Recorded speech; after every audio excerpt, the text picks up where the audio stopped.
Bonjour bien-aimés, nous bénissons le Seigneur qui nous permet une fois de plus, comme j'aime à le dire, d'avoir cette liberté de culte et c'est une grâce de Dieu. Merci Seigneur parce que son nom est sans pareil. Merci pour toutes les louanges qui sont montées vers lui. Merci parce que nous sommes là dans un temps où nous venons adorer notre Dieu. Adorer veut dire reconnaître que Dieu existe, qu'il est vrai, et que parce qu'il est vrai, il mérite notre reconnaissance, parce que le souffle de vie vient de lui, parce qu'il est vrai, parce qu'il est digne de confiance, il mérite que nous l'écoutions, que nous prêtions l'oreille à sa parole, parce que tout simplement, il est Dieu. Toutes choses ont été créées par lui, toutes choses ont été créées pour lui, et toutes choses sont en lui. Et nous sommes là pour le chanter, c'est ce que nous avons fait. Et nous allons maintenant méditer ensemble une portion des Écritures pour que justement notre adoration continue d'être complète dans la soumission à sa parole, dans l'obéissance à sa parole. Voilà déjà quelques semaines, depuis le mois de janvier, que je nous encourage à méditer dans l'Épître aux Romains. Et nous avions, en janvier, médité dans le chapitre 12 de l'Épître aux Romains, verset 13 au verset 16. Et nous avions regardé comment vivre l'Église, comment investir, c'est quoi l'Église en fait. Et souvent, il y a une expression que nous commençons de plus en plus à corriger. Nous aimions dire « je vais à l'Église ». Mais on sait ce que ça veut dire. Quand on dit ça, on veut dire qu'on va dans le bâtiment dans lequel se réunit l'Église. Le bâtiment en lui-même n'est pas l'Église. L'Église, c'est les personnes que Jésus a sauvées et qu'il a mis ensemble, qui sont l'Église. Mais nous avons, au cours des siècles, dû forger un nom spécifique pour le bâtiment qui réunissait les croyants. Malheureusement, ça crée des confusions parce que de plus en plus, en disant je vais à l'église, c'est comme si nous n'étions pas nous-mêmes en tant que chrétiens rassemblés, l'église du Dieu vivant. Rappelons-nous que lorsqu'il a souhaité bâtir un temple pour l'Éternel, le roi David dans l'Ancien Testament, et que Dieu lui a dit finalement, c'est pas toi, mais c'est ton fils qui le bâtira, lors de la consécration de ce grand monument, de ce grand temple qui a été détruit et reconstruit, Dieu a dit, je n'habite pas dans des maisons faites de main d'homme. Et c'est vrai, parce que Dieu ne peut pas contenir dans une maison. On est bien d'accord. L'univers tout entier ne peut pas le contenir déjà. À plus forte raison, une maison. Mais il a manifesté sa présence singulière dans cette maison bâtie. Et les témoignages dans l'Ancien Testament sont éloquents parce qu'ils ont vu quelque chose qu'ils ne voyaient pas du tout dans leur quotidien. Ils ont appelé ça la gloire de Dieu a rempli le temple. Une manifestation extraordinaire. Et nous avons la conviction qu'à chaque fois que l'Église se rassemble, Dieu fait une manifestation extraordinaire. Que nous la sentions ou que nous ne la sentions pas, ce n'est pas là le souci. Parce que de toutes les façons, il le fait. De toutes les façons, il le fait. Parfois, on dit, je n'ai pas senti la présence de Dieu. Oui, ça peut arriver qu'on ne la sente pas. Ça peut être problématique des fois. Mais n'empêche qu'il est toujours là.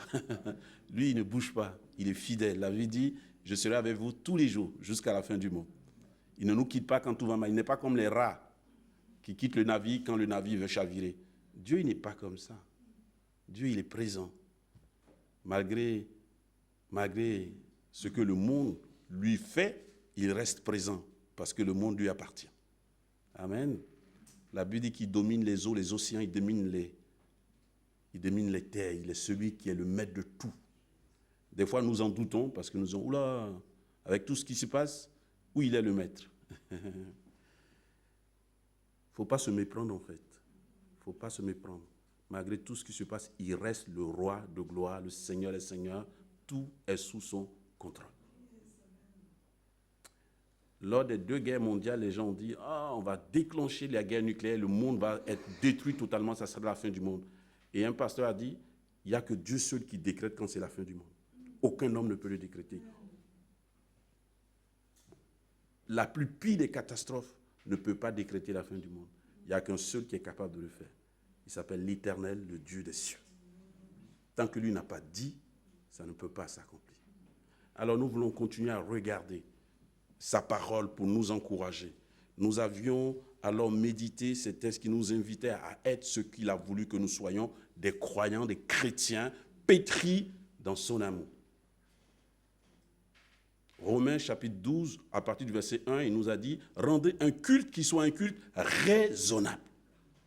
Et ce culte, il dit, ce n'est pas les chants d'abord que vous allez donner, ce n'est pas les prières que vous allez monter, c'est vos vies que vous allez offrir. Offrez votre vie comme un culte spirituel.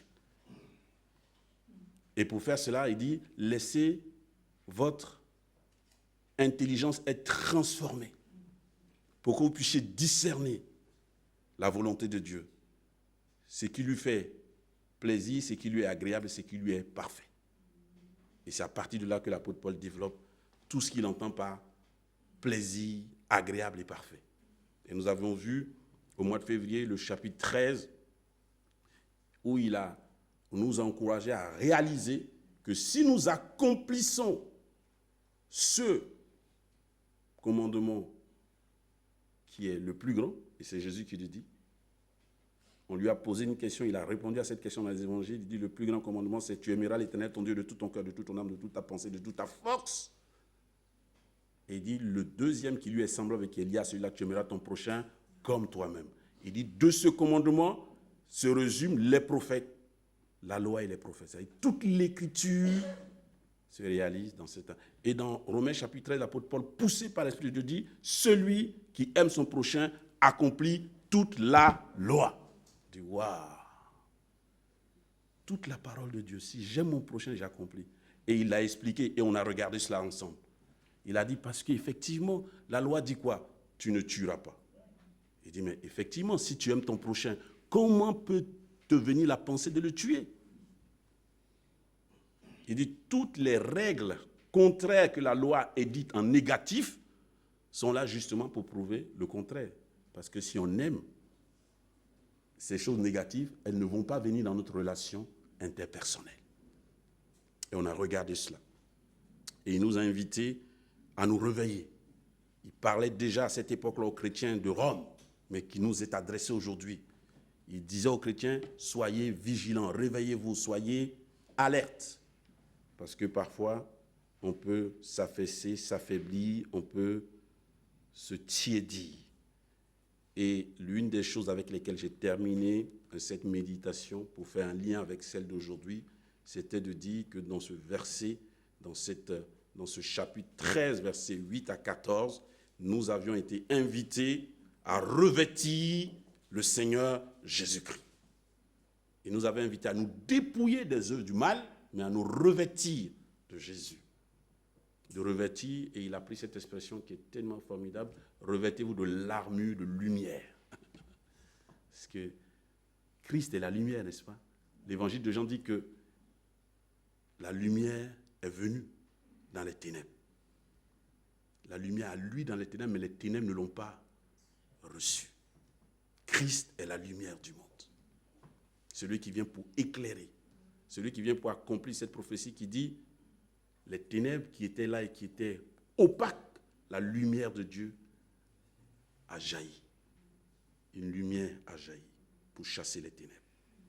Nous devons avoir cette conscience que constamment, nous avons à décider de quelle autorité gouverne notre vie. C'est une réalité quotidienne en fait. On dit que les adultes, c'est ceux qui font que des choix. Un adulte, c'est celui qui est invité à faire des choix. Parce qu'un enfant ne fait pas des choix pour lui-même. Il est sous l'autorité de quelqu'un qui l'aide à faire des choix. Mais l'adulte, en général, il est appelé à faire ses choix lui-même. Bien sûr, il prend conseil, mais au fin de l'affaire, c'est lui qui décide. Et nous avons à décider chaque matin en nous réveillant quelle autorité va gouverner ma conduite, quelle autorité va gouverner ma pensée, quelle autorité va gouverner mon comportement, qui va avoir l'autorité sur moi. Chaque matin, nous devons décider que c'est l'autorité de la parole de Jésus-Christ. Amen. C'est ça le chrétien, c'est ça la chrétienne. Décider que chaque jour, c'est l'autorité du Christ qui gouvernera ma vie. Revêtez donc cette armure de lumière Notre salut est en Christ. Et l'Épître aux Galates dit, si l'Esprit vous a ramené à la vie, marchez donc par l'Esprit. Alors, ce matin, j'aimerais qu'on regarde le chapitre qui suit, après le chapitre 13, le chapitre 14. Et nous allons regarder, avec cette invitation à regarder en nous laissant conduire par ce titre, qui du reste est l'un des versets de ce texte de ce matin. Cherchons toujours ce qui contribue à favoriser la paix dans nos relations. Je vous invite à lire Romains chapitre 14 à partir du verset 1. Je fais la lecture dans la version qui est intitulée la version du semeur, la Bible du semeur. Accueillez celui qui est mal affermi dans la foi, sans vous ériger en juge de ses opinions. Ainsi, l'un a la conviction qu'il peut manger de tout. L'autre, qui est mal affermi dans la foi, ne mange que des légumes. Que celui qui mange de tout ne méprise pas celui qui ne fait pas comme lui. Et que celui qui ne mange pas de viande ne condamne pas celui qui en mange, car Dieu lui a fait bon accueil. Qui es-tu, toi, pour juger le serviteur d'un autre? Qu'il tienne bon ou qu'il tombe, c'est l'affaire de son maître. Mais il tiendra bon, car le Seigneur, son maître, a le pouvoir de le faire tenir. Pour celui-ci, tel jour vaut plus qu'un autre. Pour celui-là, ils sont tous les mêmes, ils ont tous la même valeur. À chacun d'avoir une pleine conviction en lui-même. Celui qui fait une distinction entre les jours le fait pour le Seigneur, celui qui mange le fait aussi pour le Seigneur, puisqu'il remercie Dieu pour sa nourriture. Et celui qui s'abstient de certains aliments le fait encore pour le Seigneur, car lui aussi remercie Dieu. Aucun de nous ne vit pour lui-même et aucun ne meurt pour lui-même. Si nous vivons pour le Seigneur. Et si nous mourons pour le Seigneur. Ainsi, que nous vivions ou que nous mourions, nous appartenons au Seigneur. En effet, le Christ est mort et il est revenu à la vie pour être le Seigneur des morts et des vivants. Je suis au verset 9. Et toi, pourquoi condamnes-tu ton frère? Ou toi, pourquoi méprises-tu ton frère? Ne devons-nous pas tous comparaître devant le tribunal de Dieu? Car il est écrit, aussi vrai que je vis, dit le Seigneur, tout genou ploiera devant moi et toute langue me reconnaîtra comme Dieu. Ainsi, chacun de nous rendra compte à Dieu pour lui-même. Cessons donc de nous condamner les uns les autres. Prenons plutôt la décision de ne rien mettre en travers du chemin d'un frère qui puisse le faire trébucher ou tomber.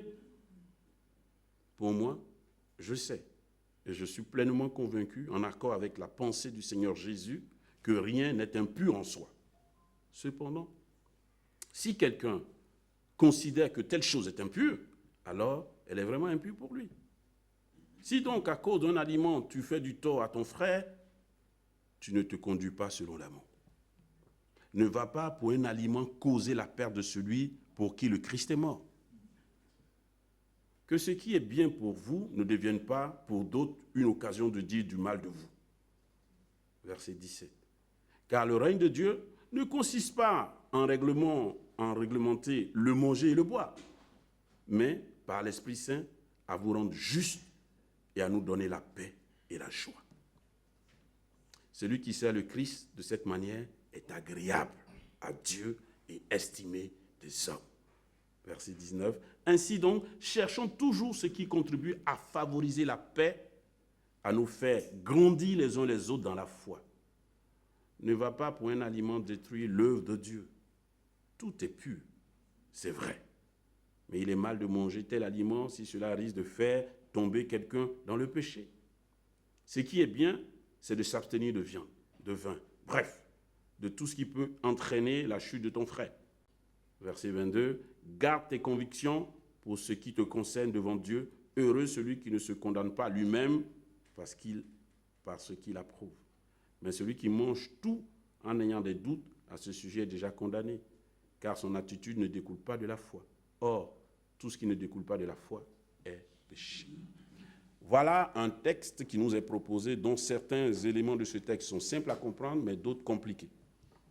Compliqués parce que nous ne vivons pas au 1er siècle, au temps des Romains, de cette église qui était une église, on va dire, multiculturelle, où on avait des chrétiens d'origine grecque, mais aussi des chrétiens d'origine juive. Et les chrétiens d'origine juive avaient gardé leur tradition mosaïque, donc issue de Moïse, avec toutes les interdictions alimentaires, cachères et tout ça. Et des fois, ça créait des problèmes dans la communauté. Parce que ceux qui étaient d'origine juive disaient aux autres, vous ne devez pas manger du porc, vous ne devez pas manger ceci. Et les autres disaient, mais pourquoi? On a toujours mangé ça, ça ne nous a jamais fait de mal. Et puis certains qui sont d'origine antillaise disent, on ne mange pas de boudin, d'autres disent, on mange du boudin. Et puis.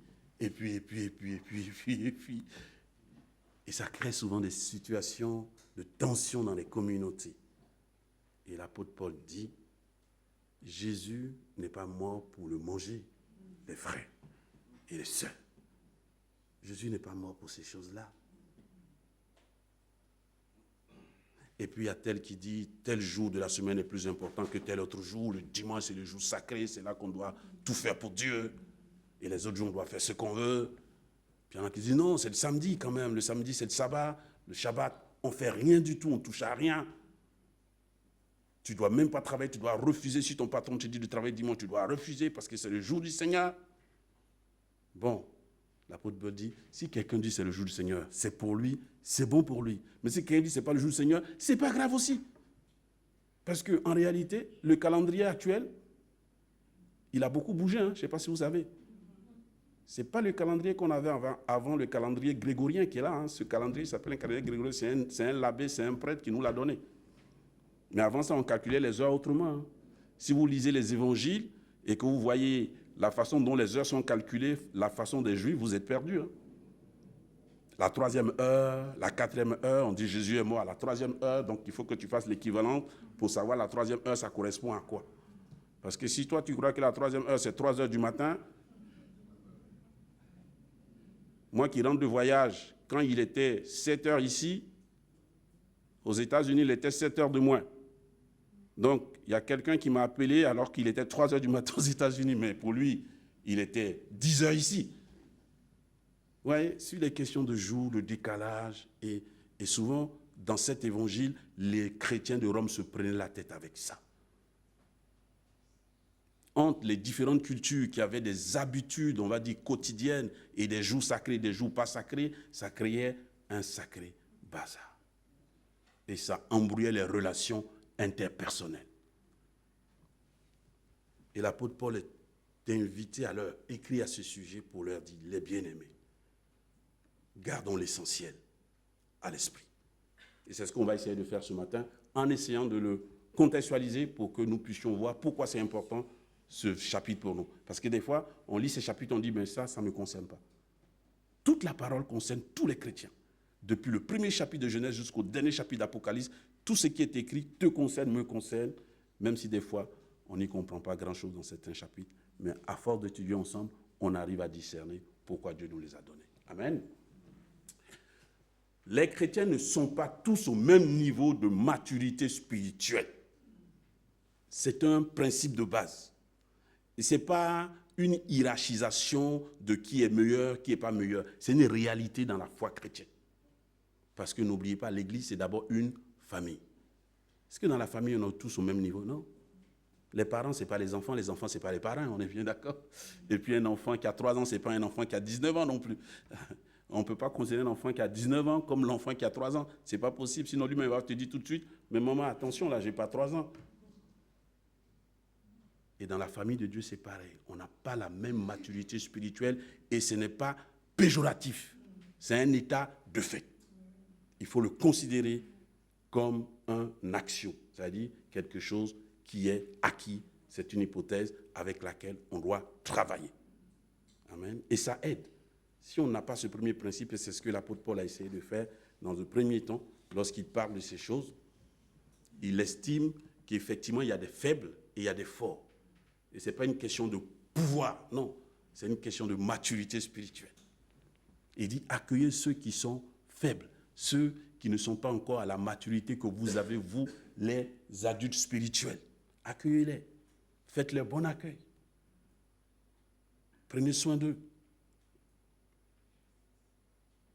Plus un enfant grandit dans la famille, plus quand il a un petit frère, il voit que l'attention, une petite soeur, il voit que l'attention est plus portée vers le petit frère ou la petite soeur, Et puis des fois, il fait des signaux. Voilà, si les parents n'entendent pas les signaux, il va commencer à en parler. Et puis quand il est bien fâché, il va dire, mais depuis, vous occupez plus de moi du tout. Vous occupez que de mon petit frère, que de ma petite soeur. Et les parents ont dit, c'est pas vrai du tout. On s'occupe autant bien de toi que de l'autre. Il va dire, non, non, non, non. Parce que lui, il a vu l'évolution de l'affection à son niveau. Mais il n'a pas compris qu'il a grandi un peu plus et que l'affection, elle était harmonisée en fonction de la maturité de l'enfant. Et c'est ce que l'apôtre Paul fait ici.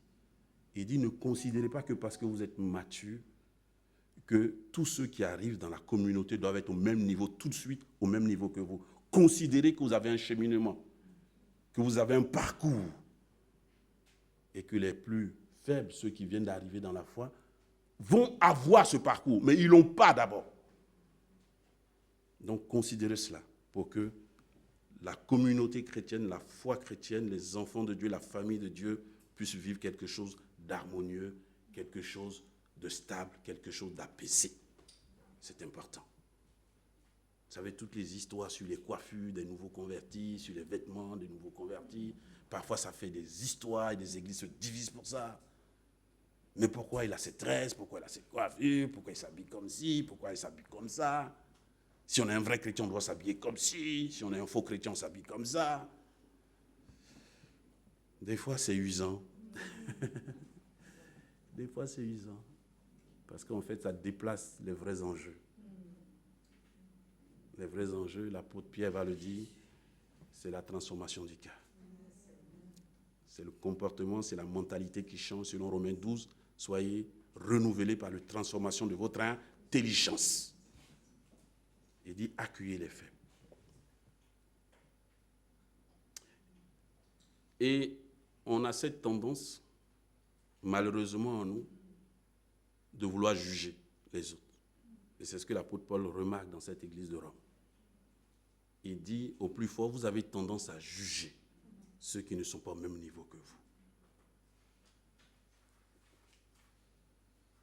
Tout chrétien qui est tenté de juger un autre croyant doit se poser la question que Paul s'est posée.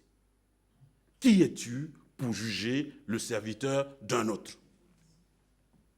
C'est ça que l'apôtre Paul dit. Qui es-tu pour juger le serviteur d'un autre? Parce qu'il dit, cet enfant de Dieu. C'est ton enfant toi? Non. C'est bien dit, enfant de Dieu. Donc, son père est aux cieux. Son père s'appelle Dieu. Et tu as le même père que lui. Donc, ce n'est pas à toi de le juger.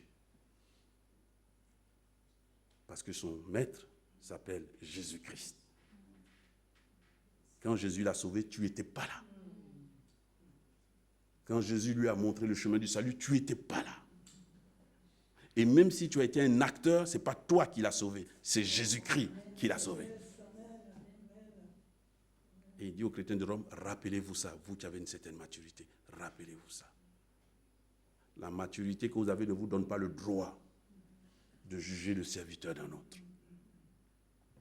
Et il dit, qu'il soit debout, qu'il tombe, il dit, mais même s'il tombe, son maître le mettra debout. Parce que son maître est ressuscité, il est vivant. Amen. Paul invite les chrétiens de Rome à ne pas se juger entre eux. Mais surtout, il s'adresse aux chrétiens qui ont une certaine maturité, d'avoir une certaine humilité, de s'ouvrir à une affection spécifique pour ceux qui débutent dans la foi, pour ceux qui ne sont pas encore à leur niveau de maturité. Parce que l'apôtre Paul dit de toutes les façons, si ce sont des vrais enfants de Dieu, les moments de faiblesse, de balbutiement que vous voyez là, Dieu ne va pas les laisser longtemps. Parce que Dieu prend soin de ses enfants. Et il les conduira à la maturité, c'est sûr.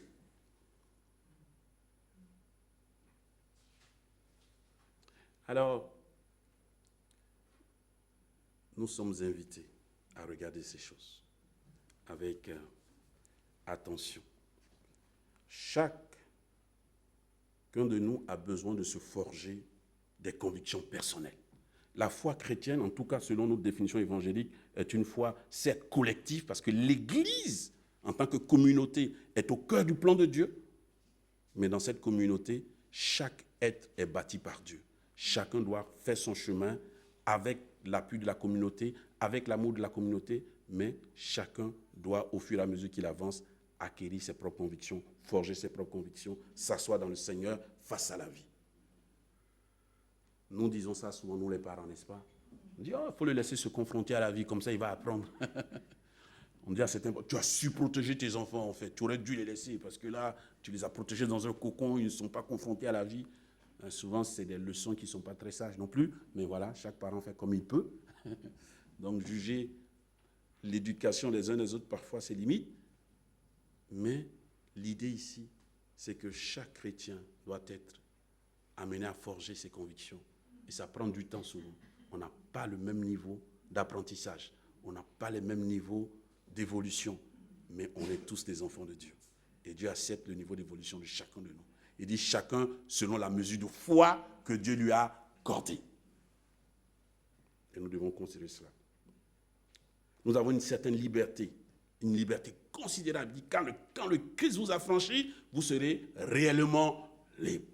Mais cette liberté, elle s'apprend. On apprend à être libre dans le Seigneur. C'est une liberté qui nous est acquise, mais nous devons apprendre à la maîtriser, cette liberté-là. Et je l'ai déjà dit, nous ne devons pas juger les autres selon nos convictions personnelles. Ce n'est pas mes convictions qui jugent les autres. Et puis du reste, juger ici, ça veut dire condamner. Hein? Vous savez, un jugement, c'est définitif. Hein? Quand on dit que le magistrat a donné son jugement, ça veut dire que l'affaire est entendue. Après, tu peux faire appel. Mais la plus haute cour en France, c'est la cour de cassation. Si elle a rendu indéfiniment, on dit son jugement est définitif, il n'y a plus d'appel. Tu peux encore faire d'autres procédures pénales, enfin juridiques, mais ça veut dire que là, tu es arrivé au dernier plafond. Et le mot jugement ici veut dire ça. Ça veut dire que tu donnes une sentence définitive à ton frère. Ça veut dire du genre, de toutes les façons, celui-là, il ne va jamais changer. Oula. Qui es-tu pour dire cela? Tu n'es pas son Dieu, tu n'es pas son maître. Son maître s'appelle Jésus-Christ. Et c'est son maître qui l'a converti, alors que les gens disaient que ce n'était pas possible. Son maître lui a fait changer de direction, alors qu'il était en train de s'enfoncer dans la mauvaise direction. Son maître a été capable de faire ça. Donc, son maître sera capable encore de le conduire dans des progressions. Nul chrétien ne domine sur un autre en tant que juge de l'autre. Parce qu'en réalité, devant Dieu, nous sommes tous égaux. Parce que nous sommes tous soumis au Christ. Et le seul juge, c'est le Christ. Et c'est ce qu'il affirme encore massivement dans cette épître. Quand il a commencé par dire, voilà, qui es-tu pour juger le serviteur d'un autre? Son maître, c'est Jésus-Christ. Jésus-Christ est mort et ressuscité pour que tout homme, toute femme qui reconnaît son état de pécheur, de pécheresse, et qui voit qu'il n'y a pas de solution, parce que la Bible dit dans Romains 3, 23, car tous sont péchés et tous sont privés de la gloire de Dieu. Il n'y en a même pas un seul qui pourra se tenir devant Dieu et dire, moi, je n'ai jamais péché. Il n'y en a pas. Et vu que nous sommes tous condamnés, la Bible dit qu'il a donné un seul. Car sous le ciel, il nous a été donné aucun autre nom par lequel nous devons nous sauver, si ce n'est celui de Jésus-Christ. Et lui, il a dit, je suis le chemin, la vérité et la vie. Nul ne va au Père s'il ne passe par moi. Si un homme, une femme a fait cette démarche et a accueilli Jésus comme son sauveur personnel, son maître, désormais, c'est Jésus-Christ. Il est sous le regard de son maître. Et ce maître-là est un maître qui est doux. Jésus dit, venez à moi, car mon joug est léger. Ça veut dire, j'ai des règles dans mon royaume, mais mes règles sont légères, elles sont douces. Elles ne sont pas, ce n'est pas les règles d'un dictateur, elles ne sont pas là pour écraser. Parce qu'il le dira dans l'Ancien Testament, je mets devant vous deux chemins. Le chemin du malheur et le chemin de la bénédiction. Il dit, choisis le chemin de la bénédiction. Choisis le chemin de la vie. Dieu est un Dieu de vie et pas un Dieu de mort. Il dit, car j'ai formulé pour vous des projets de bonheur. Mais il nous faut travailler sur la question du bonheur. Parce qu'on a la définition larousse et humaine du bonheur. Ce n'est pas la même définition du bonheur avec Dieu. Parce que notre bonheur, il est plus matériel, qu'autre chose. Et quelqu'un a dit, je suis d'accord avec lui, si le bonheur n'était que matériel, pourquoi tant de riches se suicident-ils?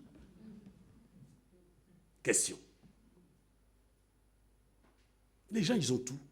Et puis un matin, tu lis dans le journal qui s'est suicidé. Tu dis, je ne comprends pas. Quelque chose que je ne comprends pas. Donc le bonheur n'est pas que matériel. Il dit, je vous donne ma paix, pas comme le monde la donne. Cette paix qui garantit la stabilité dans votre âme et dans votre être, malgré les épreuves de la vie. Car tout être humain, riche ou pauvre, est soumis à des épreuves. Mais c'est la paix de Dieu qui te garde.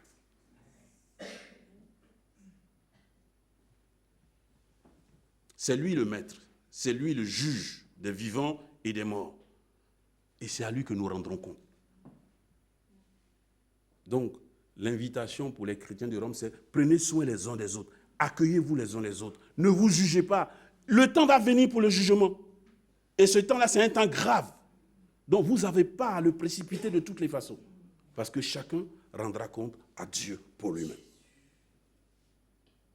Donc, pendant que ce temps n'est pas encore là, que nous sommes dans un temps de grâce, ce n'est pas la peine de précipiter ce jugement-là. Ça ne sert à rien. Nous rendrons tous grâce à Dieu, mais nous rendons tous compte à Dieu aussi. C'est pour cela que dans cette épître, l'apôtre Paul invite les chrétiens à ne pas se juger. Nous ne sommes pas des juges. Le seul, c'est le Christ qui est le juge. Jésus nous passera un jour en revue, il nous évaluera. Et ce jugement est adressé qu'aux chrétiens. Ce n'est pas un jugement de vie ou de mort. Il faut le préciser aussi très tôt, puisqu'il le dira dans l'Épître aux Corinthiens. Il dira que pour tous ceux qui ont donné leur vie à Jésus, Dieu va les juger, mais pas par rapport au salut. Parce que le salut, de toutes les façons, ne dépend pas de nous. La Bible dit que ce n'est pas par nos œuvres que nous sommes sauvés. C'est la grâce de Dieu qui nous octroie ce salut et que nous saisissons par la foi en Jésus-Christ. Il dit, c'est par la grâce que vous êtes sauvés, au moyen de la foi. Ce n'est pas par vos œuvres pour qu'aucun homme ne dise, écoute Seigneur, quand même, moi j'ai mérité mon salut, franchement. Avec tout ce que j'ai fait, il dit, c'est pas possible. Personne ne peut le dire. Donc si c'est par la grâce, ce n'est pas nos œuvres qui vont nous déchoir, parce que la Bible dit que l'œuvre de Christ est solide. Ce qu'il a fait, il a fait une fois pour tout. Et tous ceux qui sont en lui sont gardés une fois pour toutes. Jean chapitre 10, il dit, car ceux que tu m'as donnés, je les garde dans mes mains et personne ne peut me les arracher. Personne. C'est une certitude. Quelle garantie, quelle grâce. Une fois que nous sommes en Christ, Dieu, quelle grâce, quel privilège. Par contre, il est juste. Comme il est juste, même ses enfants, il va leur demander des comptes quand même. Sinon, les autres vont dire, mais tu ne demandes pas des comptes à des enfants. Donc, il va faire ce jugement, qui est un jugement pour les chrétiens, en leur demandant, la grâce que je t'ai donnée, qu'en as-tu fait? Bien sûr, tu es à ma droite, donc tu es déjà sauvé, mais quand même. Donc, nous sommes dans un parcours de grâce. Et de ce parcours de grâce, nous devons être des enfants de Dieu qui donnent la grâce de Dieu aux autres. C'est ça qu'il dit, accueillez-vous, donnez la grâce que vous avez reçue. Pardonnez-vous. Aimez-vous les uns les autres. À chaque fois, il va dire, comme le Père vous a aimé. À chaque fois qu'il va dire, mutuellement entre vous, il va dire, comme vous m'avez vu faire. Comme le Père l'a fait. Donc il dit, je ne vous demande pas quelque chose que je n'ai pas fait moi-même. C'est pour ça que Dieu est venu comme un homme. Christ est venu comme un homme pour que nous ne disions pas, ah mais quand même, Dieu, tu sais, c'est pas facile, Il dit, bien sûr, je sais que ce n'est pas facile. Et moi, je l'ai même fait. Et ça m'a coûté la vie. Il dit, personne ne m'arrache la vie, je la donne. Je donne ma vie pour ceux que j'aime. Vous savez, si vous réalisez ce qu'on appelle la passion, on va rentrer dans la passion bientôt, c'est la Pâque qui vient bientôt. C'est un moment difficile pour le Seigneur Jésus en tant qu'être humain. Il a marché avec ses amis. Il en avait 12 de proches. Il en avait 3 de plus proches. C'était ses gars, comme on dit en langage commun. C'était ses gars de toutes les batailles, de tous les combats. Il y avait des femmes avec aussi, puisqu'on les cite après. Toutes ces bonnes femmes qui le soutenaient dans son ministère. Ces gens qu'il aimait. Et puis, au jour du jour, il n'y avait plus personne. Il n'y avait plus personne. Il n'y avait plus personne. La veille au soir, il a compris qu'il allait être seul. Et il a dit, venez les gars, j'ai besoin de prier. Il en a pris 3. Même eux, ils n'ont pas tenu le coup. Ils ont dormi. Il est venu plusieurs fois disant, ah, je vous ai envoyé avec moi pour que vous restiez en prière, mais vous dormez. Et on dit que son angoisse était telle que les anges sont descendus pour le fortifier. Il a fallu que des anges viennent le fortifier parce qu'humainement, il avait été lâché par tout le monde. C'est difficile ça. Mais il n'a pas abandonné. Il a dit que ta volonté soit faite. Et il a continué. Et le lendemain, ça n'a pas raté, ça lui est arrivé. Et il a eu cette phrase difficile. Il dit, j'étais au milieu de vous tous les jours, je n'étais pas un voleur. Et vous venez m'arrêter comme un brigand. Mais c'est pour cette heure que je suis venu. Comme ça. C'est ma mission, c'est ma vie. Il y a ce gouverneur qui lui a dit, ne sais-tu pas que j'ai le pouvoir? Il dit, tu n'as aucun pouvoir sur moi. À cette heure-ci, si j'avais voulu être libéré, il y a des milliards d'anges qui sont postés au ciel, qui pourraient intervenir. Mais c'est pour cette heure que je suis venu. Il a cité Isaïe comme un mouton qu'on envoie à l'abattoir. Il n'a pas dit un mot. Car c'est de nos meurtrissures, c'est nos maladies, c'est nos malheurs qui sont tombés sur lui. Lui qui était sans péché, il a été fait pécher à cause de nous. Mais il a accepté volontairement d'être ça. Et puis il y a ce fameux cri à la croix. Père, Père, pourquoi m'as-tu abandonné? Mes amis, mes frères et sœurs, le Seigneur dont nous parlons, c'est un de nos amis, c'est un de nos frères, c'est un être humain comme nous. Donc quand il nous dit les choses, il les a vécues. Et il sait que c'est possible. Mais pas tous ceux. Jean chapitre 13, Jean chapitre 14, il dit c'est pour ça qu'il faut que le Saint-Esprit vienne. Parce que quand il viendra, il vous donnera la force de vivre ce que vous ne pouvez pas vivre tout seul. Vas-y, s'il te plaît. C'est pour cela que Paul exhorte les chrétiens et nous, les lecteurs aujourd'hui de cette épître. Recherchons donc ce qui contribue à la paix et à l'édification mutuelle entre nous. Juger les autres, c'est des sources de tension, c'est des sources de conflit, c'est des sources d'incompréhension. Il dit quittez sur ce chemin-là. Que tel mange, que tel ne mange pas, franchement. Que tel boive du vin ou pas, franchement. Que tel dise le jeudi c'est plus important que le samedi ou le dimanche c'est plus important que le lundi, franchement. Et on a d'autres combats plus importants que ça. Que tel soit bien en rouge ou en jaune, franchement.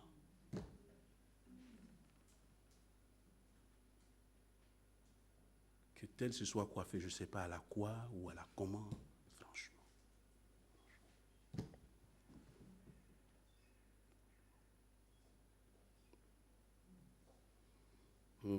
Que Dieu nous aide. Vous savez, le monde est en guerre. Je ne sais pas si vous le savez. Je vous apprends une nouvelle. Le monde est en guerre. Et la guerre, c'est parce que les gens se jugent, ils se détestent. Ils ne se supportent pas. Ils ne se sentent pas. Donc ça commence par ne pas se sentir, par ne pas s'apprécier, par avoir toujours des tensions. Ça commence en violence verbale, ça se décline en violence physique, et après ça prend des proportions qui échappent à tout le monde. En l'espace d'une semaine, en Syrie, il y a eu 750 morts dans les affrontements.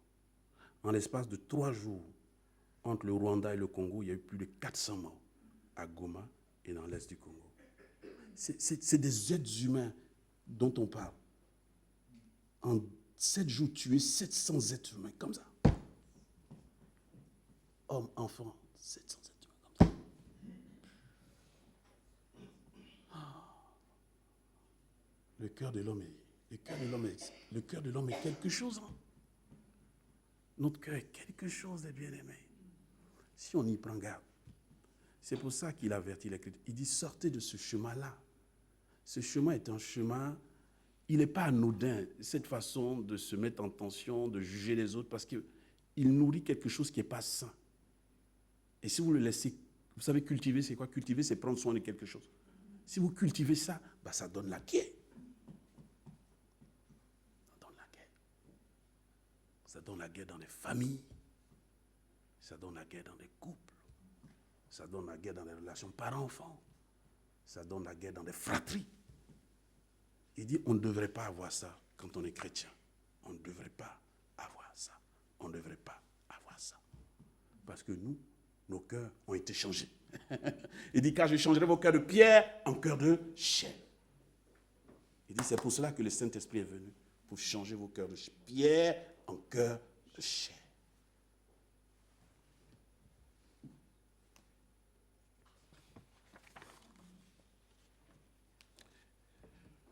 Que Dieu nous aide. Mais, si nous ne grandissons pas, puisqu'on a parlé des faibles, donc on est dans une croissance chrétienne. Vous savez, la foi chrétienne est une foi où on n'arrête pas de grandir. Puisque la source de notre croissance est tellement immense. La Bible, c'est une ressource qu'on ne finit pas de comprendre. C'est pas possible, on ne peut pas finir. Il y a un vieux pasteur qui continuait de méditer sa Bible après tant d'années de ministère. Et un de ses petits-enfants lui a dit, Papi, tu continues? Il dit oui, parce que ce livre, il est inépuisable. Il est inépuisable. Inépuisable. Même à mon âge, je continue de grandir dans le Seigneur. La plus forte raison, nous autres là. Il y a de la marge. Hein. Donc, ne nous arrêtons pas, les bien-aimés. Méditez sa Bible régulièrement. La laissez nous parler. Dans un monde trop pressé, dans un monde trop agité, dans un monde où on n'a plus le temps pour ces choses-là, attention, frères et sœurs, posons-nous, prenons le temps de méditer, de laisser la parole s'infuser à nous. J'aime l'expression infuser. Vous savez, infuser, prenez de l'eau chaude ou tiède, mettez votre thé dans cette eau, et puis vous la laissez, n'est-ce pas? Et vous voyez comment le thé s'infuse dans cette eau. L'idée que j'aime, c'est qu'après, tu ne peux pas enlever le thé dans l'eau, en fait. Il s'est déjà infusé, il s'est déjà dissipé dedans. Je ne sais pas s'il y a une formule chimique pour enlever, mais en tout cas, c'est dissipé dedans. Nous, humainement, on va dire, on ne peut pas. Et c'est ça la parole de Dieu. Quand on la laisse, elle se diffuse en nous. Elle nous fait du bien. Plus on fait ça, plus on grandit, plus on ressemble à Jésus, parce que les enseignements sont ceux de notre Maître, alors nous goûtons la liberté du Seigneur. Et nous savons apprécier, manier, vivre cette liberté. Amen. Vas-y. C'est tout petit, hein. Les gens ne voient pas, mais ce n'est pas grave. Donc là, c'est un auteur qui donne quelques éléments pour apprécier le type de maturité du chrétien. Je pourrais vous le donner si vous en avez besoin. Est-ce que je vais m'arrêter dessus? Un peu quand même, puisque j'ai déjà projeté, mais je ne reste pas longtemps. Il dit, il y a ceux qu'on appelle des frères et des sœurs et qui se déterminent comme des éternels faibles. Hein, des éternels faibles. C'est-à-dire, pour lui, cet auteur-là, il dit que ses frères et ses sœurs-là se présentent comme des faibles, mais en réalité, c'est des légalistes. C'est-à-dire, c'est des frères qui vont toujours mettre des règles très dures. Je ne fais pas ça, je ne mange pas ci. Et qui vont être constamment dans le jugement des autres par rapport à ce qu'eux ne font pas et par rapport à ce qu'eux font. Mais il dit que c'est une simplicité parce qu'en fait, tu ne peux pas toujours juger les autres par rapport à tes règlements à toi. Et ce n'est pas ça qui fait de toi le plus spirituel non plus.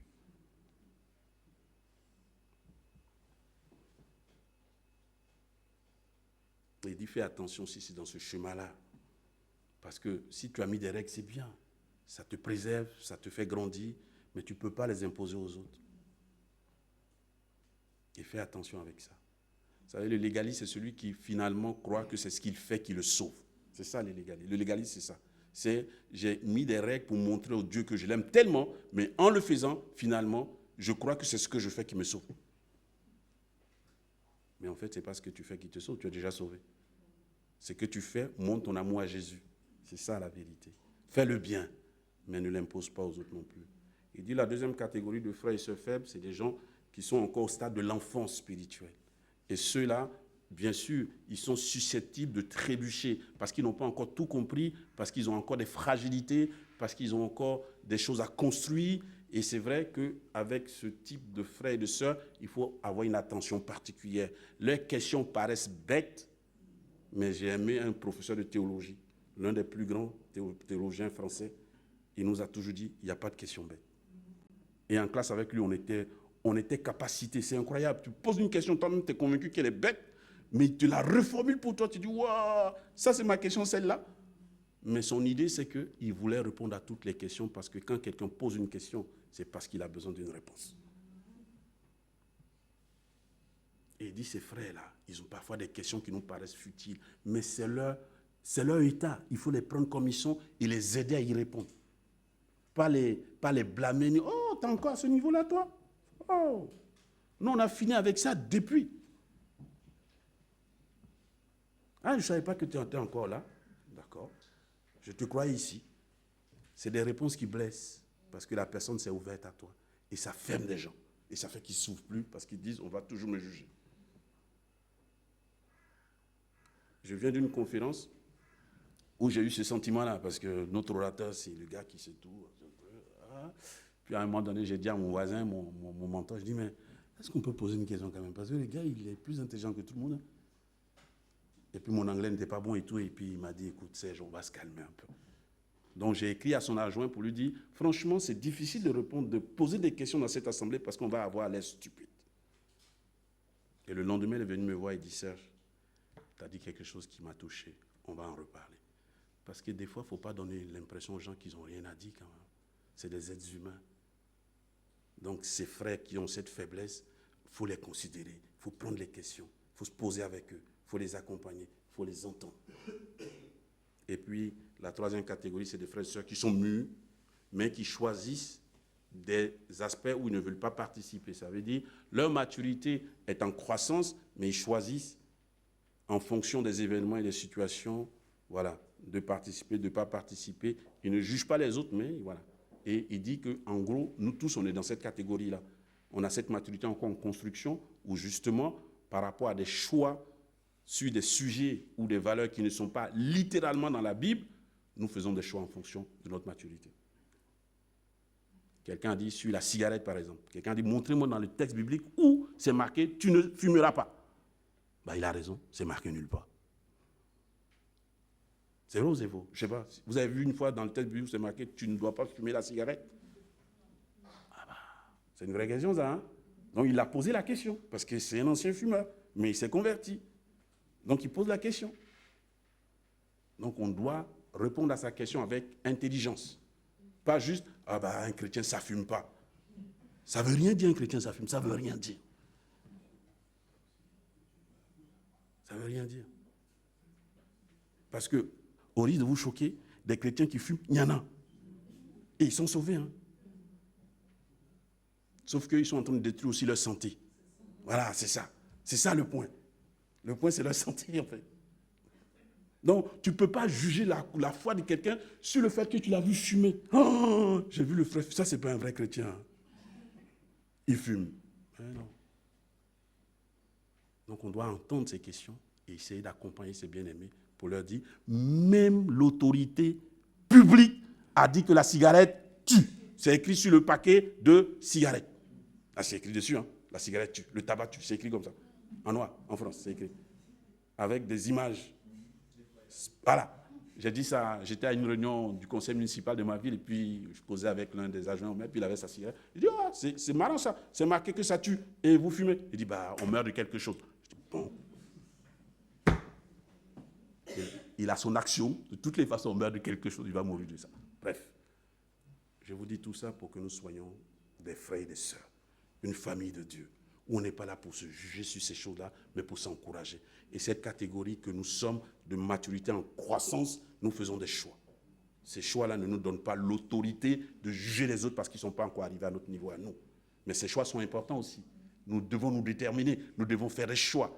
Notre liberté, elle est sous le Seigneur et ce n'est pas une liberté absolue de faire tout. Non, c'est une liberté qui nous donne de savoir choisir les angles, les valeurs, et tout ça, et tout ça, et tout ça.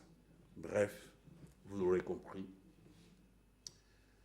le chrétien que nous sommes, nous devons chercher plus à vivre en harmonie et à nous aimer les uns les autres. Que Dieu nous aide. Moi, je prie que cette communauté que nous formons, ou que là que nous allions, que nous puissions être des ambassadeurs de l'amour de Dieu. Des gens, des femmes et des hommes pétris de l'amour de Dieu qui sont là pour dire, regarde, c'est possible, Dieu sauve encore. Dieu peut te ramener à la vie, mais bien plus. En tant que chrétien, on peut t'aider. On peut s'aider à marcher selon la volonté de Dieu et attirer d'autres qui ont besoin du Seigneur aussi. Amen. Voilà les amis, pour ce matin, notre méditation. Seigneur, on veut juste te remercier pour la suite de ce culte. Merci pour ce temps où tu as donné à mes frères d'être attentifs. C'est toi qui sais ce que tu as voulu leur communiquer. Moi, j'ai essayé avec mes mots à moi, avec ce que tu m'as dit à moi aussi, et j'ai pris pour ma part, aide chacun, au nom de Jésus. Amen. Avant la prédication, j'avais voulu faire quelque chose, mais après, j'ai dit non, c'est pas ça. Je suis d'une génération où quand on était à l'église les dimanches, en fait, j'ai toujours cette habitude, on a toujours un calepin où on note des versets et des choses qui nous marquent. Et je vois qu'il y a une autre génération qui notait rien du tout. Et j'ai voulu ce matin dire, est-ce que vous vous souvenez du message de dimanche dernier? Mais je ne l'ai pas fait.